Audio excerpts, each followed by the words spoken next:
Bonsoir, ce soir je vous emmène avec moi du côté du Japon, le pays du soleil levant qui nous fascine tous avec ses samouraïs, temples, gratte-ciel futuristes, sa gastronomie mondialement réputée, son mythique mont Fuji, le pays des mangas, des sushis et des geishas ne manquera pas de vous surprendre. Vous hésitez encore et vous vous posez cette question, pourquoi aller au Japon? Alors moi je vous propose ici quelques idées qui vous pousseront certainement à franchir le pas et à partir faire un tour sur place. Alors oui, le Japon, c'est loin, un des pays de l'hémisphère nord les plus éloignés de l'Europe. Il faut 12 à 13 heures de vol pour s'y rendre depuis Paris. Mais on peut dire aussi que le Japon, c'est le pays du dépaysement total, car il offre des paysages uniques pour le voyageur. Des plages de sable blanc d'Okinawa, aux montagnes enneigées en passant par les rizières et les sources thermales, allons d'abord nous promener au mont Fuji. Le mont Fuji, c'est le symbole du Japon, d'ailleurs immortalisé par de nombreux artistes. C'est la montagne la plus sacrée et aussi la plus haute du pays, culminant à 3776 mètres. Par beau temps, vous pourrez l'apercevoir depuis l'observatoire de la Tokyo Tower, réplique incandescente de la Tour Eiffel. Classé au patrimoine mondial de l'humanité par l'UNESCO depuis 2013, ce volcan en sommeil est un paradis pour les randonneurs. D'ailleurs, il paraît que c'est en le gravissant que l'on devient japonais.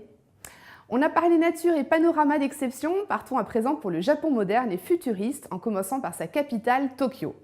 Grande mégalopole qui ne dort jamais, on peut le dire, c'est le carrefour des tendances et de l'éclectisme.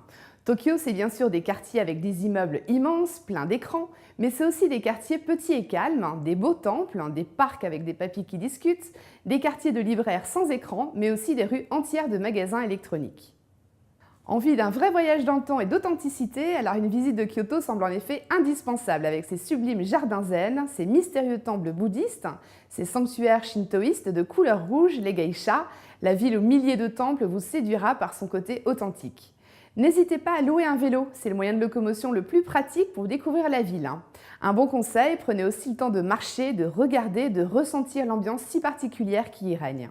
Mais quelle est la meilleure période pour partir au Japon, me direz-vous? On le sait, l'image d'Épinal du Japon est celle des cerisiers en fleurs qui symbolisent l'arrivée du printemps chez les Japonais. Ils célèbrent cet événement entre amis ou en famille, en partageant boissons et nourriture sous les cerisiers sakura. C'est la tradition du hanami. Évidemment, le printemps, c'est la période idéale pour un voyage au Japon. Mais c'est aussi celle où il y a le plus de touristes. L'été est très chaud au pays du soleil levant, et à moins que vous ne soyez contraint par le calendrier des vacances scolaires, ce n'est pas la période idéale. L'automne est bien plus agréable car les températures sont encore douces et il y a moins de monde. Si vous partez fin octobre ou en novembre, vous aurez l'occasion d'admirer le feuillage flamboyant des érables japonais. De plus, à cette période, vous pourrez trouver des billets d'avion moins chers et des bons plans pour vous loger.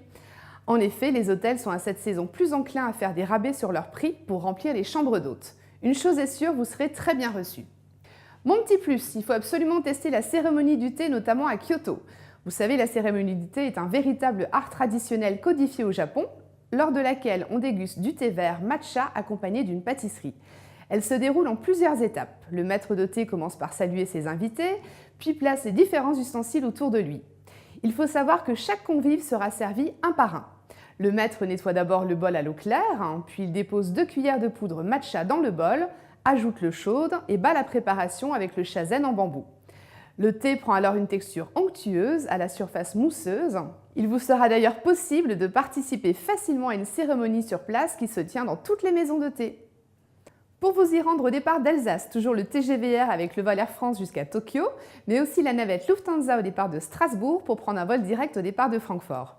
Le passeport suffit pour y aller et pas de visa pour aller au Japon. Vous n'avez donc plus d'excuses pour ne pas y aller. J'espère que cette chronique vous aura donné envie de vous envoler vers le pays du soleil levant. Moi, je vous dis à la semaine prochaine pour une nouvelle chronique.